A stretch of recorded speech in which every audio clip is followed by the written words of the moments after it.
اللہ تبارک و تعالی نے اسلام کو جب کامیابیاں اور کامرانیاں عطا کیں اور نبی پاک صلی اللہ تعالی علیہ وسلم کے دین کو اللہ نے غلبہ عطا کیا تو 9 ذی الحج میں حج فرض کیا گیا۔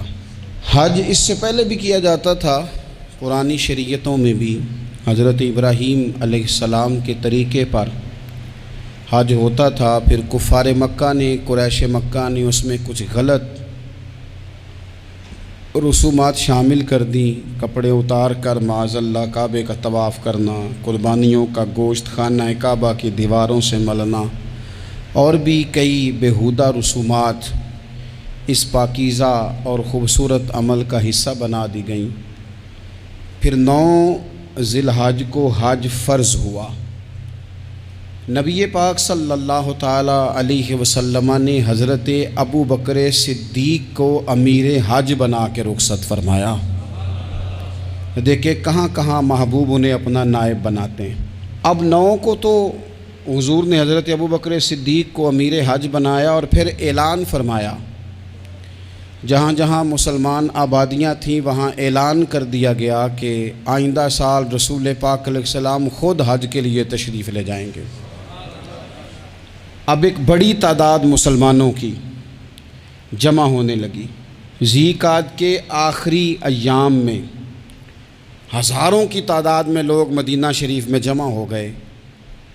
ظہر کی نماز کی ادائیگی کے بعد سیرت نگار کہتے ہیں کہ 28 ذی قعدہ تھی، نبی پاک علیہ السلام ظہر پڑھ کے حج کے لیے نکلے، اور جہاں آج ذوالحلیفہ ہے، ابیار علی جس جگہ کو کہتے ہیں، میقات مدینہ بھی کہا جاتا ہے، وہاں اللہ کے محبوب نے پہلے رات گزاری۔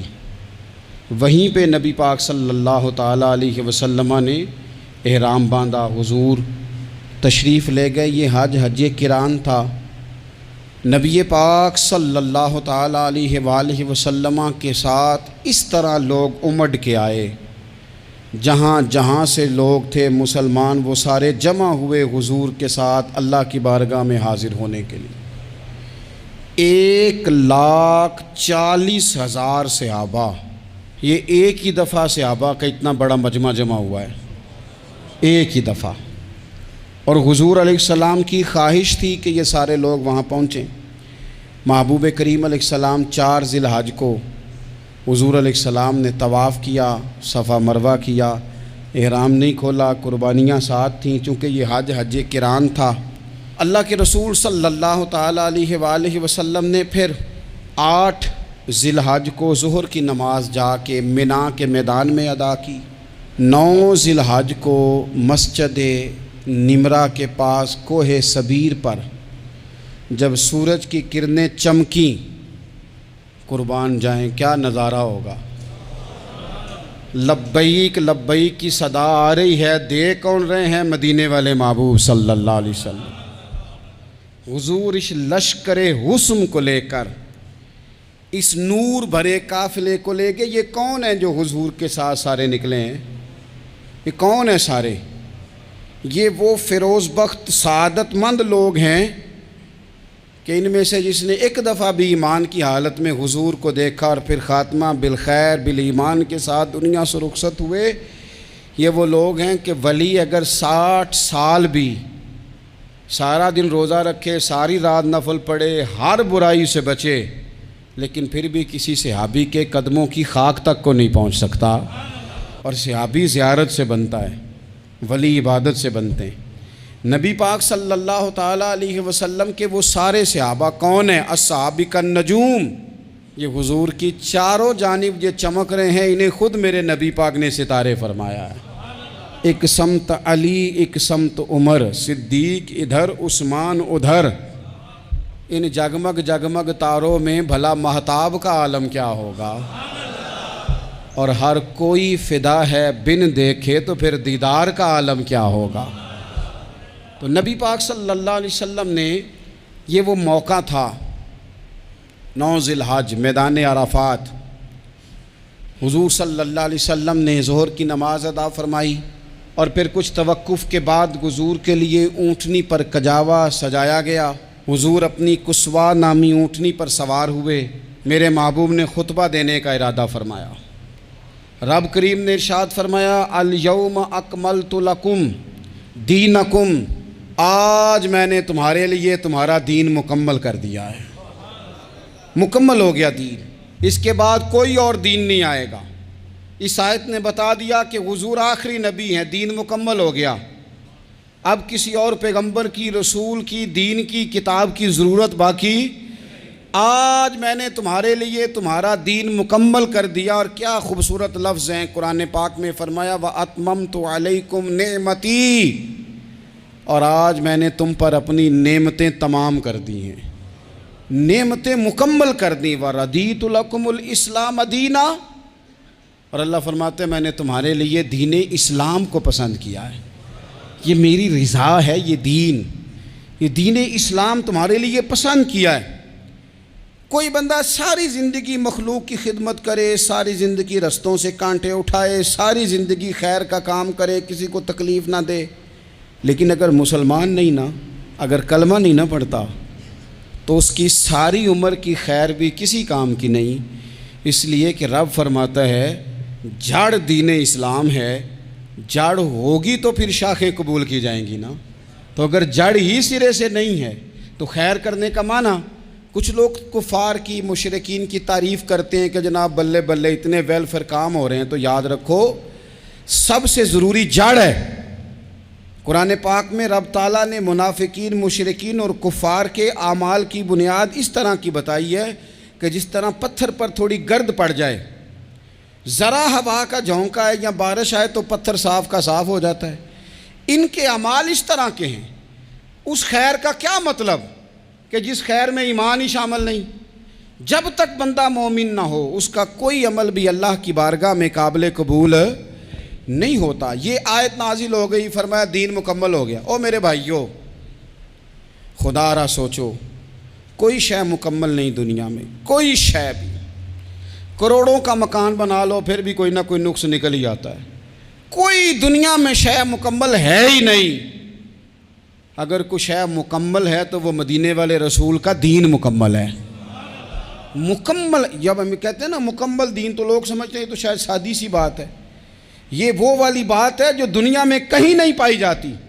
جب یہ آیت نازل ہوئی تھی نا، تو بخاری میں موجود ہے، ایک بہت بڑا یہودیوں کا عالم حضرت عمر فاروق رضی اللہ تعالیٰ عنہ سے کہنے لگا یہ جو تم پر آیت نازل ہوئی ہے نا کہ دین مکمل ہو گیا، یہ اگر ہم پر نازل ہوتی نا تو جس دن یہ آیت نازل ہوئی ہوتی ہم نے ہر سال اسی دن کو عید بنا لینا تھا کہ دین مکمل ہو گیا۔ الیوم اکملت لکم دینکم، دین مکمل ہو گیا، ہم تو عید بنا لیتے۔ تو حضرت عمر کہنے لگے ہم پر بھی بڑا فضل ہے، جس دن آیت نازل ہوئی تھی عرفہ کا دن بھی تھا اور جمعے کا دن بھی تھا، ایک نہیں دو عیدیں تھیں مسلمانوں کی، دو عیدیں تھیں مسلمانوں کی، دو۔ عزیز بھائی، دین مکمل اللہ نے دیا۔ اور حضرت عبداللہ ابن عباس رضی اللہ تعالیٰ عنہ نے تو ایک مقام پہ اس کا ذکر بھی کر دیا، جب ان سے کسی یہودی نے کہا نا یہ آیت ہمیں ملتی تو ہم عید مناتے، تو فرمایا تم ایک مناتے نا، ہماری دو تھیں اس دن۔ جمعہ بھی تو مسلمانوں کی عید کا دن ہے نا۔ بہت سارے لوگ ہیں بیچارے جو کہتے ہیں اسلام میں عیدیں صرف دو ہیں، اور وہ بھی صرف پریشانی انہیں عید میلاد النبی والے دن ہوتی ہے، اس کے آگے پیچھے نہیں ہوتی۔ حالانکہ نبی پاک علیہ السلام نے کہا ہر جمعہ بھی عید ہے، خود حضور نے فرمایا، لیکن وہ اڑ جاتے ہیں کہ نہیں عیدیں صرف دو ہی ہیں۔ بھائی آپ یہ کہہ سکتے ہیں کہ اسلام کی معروف عیدیں دو ہیں، اپنے معنی اور مفہوم کے لحاظ سے جس کو یوم عید کہا جائے وہ عیدیں دو ہیں۔ تو نبی پاک صلی اللہ تعالیٰ علیہ وسلم نے میدان عرفات میں خطبہ دیا۔ یہ جو واعظ و نصیحت ہے نا، خطبہ، تقریر، یہ دنیا کر رہی ہے، کرتی رہے گی، کرتی چلی آئے گی، اور اس کو میرے نبی پاک علیہ السلام نے پسند فرمایا۔ خیر کی بات کرنے والے کو حضور نے دعا دی، محبوب فرمانے لگے اللہ جو میری حدیثیں یاد کر کے آگے پہنچائے اس کے چہرے کو تر و تازہ رکھنا۔ یہ ابلاغ دین بہت بڑی بات ہے اگر کوئی خلوص نیت سے کرے، لیکن کائنات ارضی میں وہ جو حضور کا خطبہ حجۃ الوداع ہے، وہ دستور ہے، وہ منشور ہے۔ انسانی حقوق پر اس سے بڑا چارٹر نہ پہلے کبھی تھا نہ قیامت تک دوبارہ بن سکتا ہے۔ اس کو خطبہ حجۃ الوداع کیوں کہتے ہیں؟ ایک تو مطلب یہ کہ حضور نے یہی آخری حج کیا، اور دوسری بات یہ تھی کہ اس خطبے کے تھوڑے ہی عرصے بعد میرے نبی پاک نے وصال ظاہری فرمایا، اور اس خطبے کو رسول پاک صلی اللہ تعالیٰ علیہ وسلم نے شروع کہاں سے فرمایا؟ یہ خطبہ دیکھیں شروع کہاں سے ہو رہا ہے۔ انسان دنیا میں ملتا بھی ہے، جدا بھی ہوتا ہے، یہ جو جدائی کا وقت ہوتا ہے نا، جدائی کا، شاید بڑی سوچ سمجھ کے کہا تھا حضرت میاں صاحب نے، بڑی غور کر کے انہوں نے کہا تھا کہ دریا کنڈے روخ نہ لائیے، جو آوے روڑ جاوے۔ آپ میدان میں درخت لگاتے ہیں تو کبھی پھل گرتا ہے تو زمین پہ گرتا ہے، اٹھا لیتے ہیں، اگر دریا کے کنارے ہو تو وہ تو دریا میں گرے گا اور روڑ جائے گا، چلا گیا، بہہ گیا۔ فرمانے لگے دریا کنڈے روخ نہ لائیے، جو آوے روڑ جاوے، تے پردیسی نال نہ یاری لائیے، او دا جدوں دل کرے ٹر جاوے، وہ تو چلا جاتا ہے۔ یہ خطبہ شروع کہاں سے ہو رہا ہے؟ یعنی ابھی آغاز کلام ہے، بات آگے آئے گی، آغاز کلام ہے۔ میں کہہ چکا ہوں ولی شاید عبادت کر کے بنے، تقوی اختیار کر کے بنے، ولی اللہ کی حرام کردہ ہر شے سے اجتناب کر کے بنے، وہ جس میں شبہ ہے اس سے بھی بچے تو پھر ولی بنے۔ لیکن صحابی تو حضور کی زیارت سے بنتا ہے نا، نبی پاک کی زیارت سے بنتا ہے، اور صحابہ تو وہ صحابہ تھے جن کی ہر صبح عید ہوتی تھی، خدا کا قرب حاصل تھا، نبی کی دید ہوتی تھی۔ وہ تو اس طرح کا ماحول تھا کہ نبی پاک نے فرمایا حضرت ابو ہریرہ سے یہیں بیٹھے رہتے ہو، تھوڑا ذرا کبھی کوئی کام بھی کر لیا کرو، وقفے سے ملنے سے محبت بھی بڑھتی ہے۔ تو حضرت ابو ہریرہ اٹھے اور ستون کے پیچھے سے ہو کے واپس آ گئے، فرمایا آ گئے ہو؟ عرض کی حضور دل ہی نہیں لگتا تو جائیں کہاں؟ وہ جو حضور سے آ کے کہتے تھے نا یا رسول اللہ صلی اللہ علیہ وسلم، حضرت ثوبان بن مالک، حضور نے فرمایا پریشان دکھائی دیتے ہو، کہا یا رسول اللہ ایک بات پریشان کرتی ہے۔ کہا وہ کیا؟ عرض کی حضور دل بے چین ہوتا ہے تو زیارت کو آ جاتا ہوں، آج ایک عجیب خیال آیا ہے، اور اس نے عجیب رنگ طبیعت میں بھر دیا ہے۔ فرمایا تمہیں کیا خیال آیا؟ عرض کی یا رسول اللہ صلی اللہ علیہ وسلم آج خیال آیا ہے کہ ثوبان ہے تو حضور کا غلام ہے، جنت تو حضور کے صدقے ملے گی، لیکن یہ ہے کہ حضور تو ہوں گے نا نبیوں کے ساتھ، تجھے ملے گی پر ملے گی تو غلاموں کے محلے میں نا۔ تو دل میں خیال آیا کہ وہاں زیارت بھی ہوگی کہ نہیں؟ او جنت میرے کس کاری جتھے یار نظر نہ آوے، زیارت بھی ہوگی کہ نہیں؟ حضور کی بارگاہ میں جب حضرت ثوبان نے عرض کی تو رب کریم نے فرمایا محبوب جو تیری اور تیرے رب کی اطاعت کرے نا، اولئک انعم اللہ علیہم من النبیین والصدیقین والشہداء والصالحین، فرمایا ان کو اللہ نبیوں کے، صدیقین کے، شہداء اور صالحین کے ساتھ ہی جنت میں اکٹھا فرمائے گا، وہ اکٹھے رہے۔